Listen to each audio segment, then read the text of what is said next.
Sobrang daming nagtatanong sa akin kung paano daw bang makahanap ng matitinong kalaro. At ang palagi ko lang sinasabi maglaro kayo ng maglaro. Pero tila ba wala pa rin silang mahanap. Kaya sa paparating na season, magsosolo ko hanggang sa makabuo ng 5-man. Ilalive ko yun lahat sa TikTok. Kaya wag niyong kalimutang mag-follow sa TikTok account ko.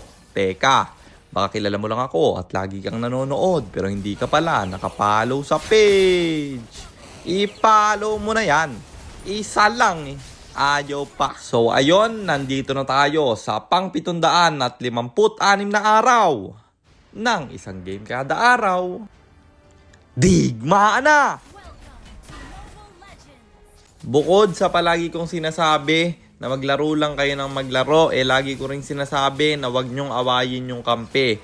Lalo na pag marunong pre. Kasi karamihan sa inyo, kapag ka nalulugi na, sinisisi nyo na kung sino-sinong kampi nyo. Malay nyo yan yung kumambak tapos magaling pala sa late game. Di nagkaroon kayo ng bagong kalaro kung malakas nga sila. Siyempre hindi rin basta-basta ang pagpili ng kalaro. Hindi yung basta may nakakampi ka, aayain mo na agad. Siyempre yung malakas yung aayain mo kung malakas ka na rin.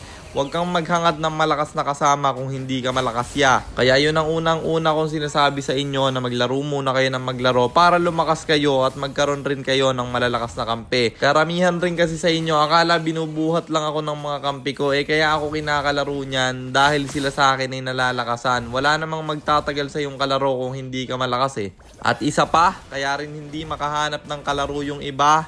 Dahil niyayabangan pag lumalabang na sa kalaban. Huwag nyong yayabangan yung mga kalaban nyo kasi baka dyan nyo rin makuha yung isa sa malakas nyong mga kalaro. Kilala nyo si Hennessy, dati ko lang yang nakalaban sa tournament. Ngayon, nasa Team Fuego na. At marami pa akong ibang nakalaban lang dati na ngayon kagrind ko na pre. Lalo na yung Kadya, pati Yuzong. Yung magkapatid na palagi nyong hinahanap sa live ko. Nakalaban ko lang din dati yun guys. Nakita nyo naman, malalakas. Yan ang unang 3 strategy na gagamitin natin sa live para makahanap tayo ng laro. At hindi Kapitan Jer ang ilalagay ko sa Smurf account na gagamitin ko. Kita nyo naman rin yon sa mga dati pang nanonood sa live, untilted nakalagay doon. Para rin hindi masabi ng iba na syempre kilala na ako, madali na ako makakaaya ng kasama.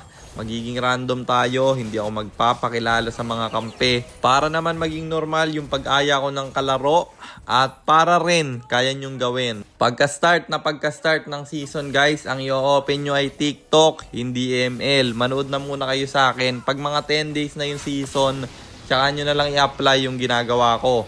Kasi alam ko na sobrang hirap pa sa early season. Kung bubuo kayo dyan, agad lang madidisband dahil sobrang lalakas ng player sa 5-man. Tingin ko nga guys, magsosolo muna ako hanggang sa mag-MG or Emo. Kasi alam kong doon ako makakahanap ng kalaro. Sa Epic at Legend, alam kong wala muna tayong mahahanap na kalaro dyan. Dahil nga kakastart ng season, baka literal na Epic at Legend yung makuha natin dyan. At sobrang haba na naman ang naging daldalan, hindi na natin namalayan, natapos na pala yung laban, kaya panalo na naman tayo. And ang standing na natin ay 646, 110, 646 wins. And 110 losses. At para naman sa mga bago lang at hindi pa nakakaalam, ang ginagawa po nating content tuwing 9 PM ay 1 game per day.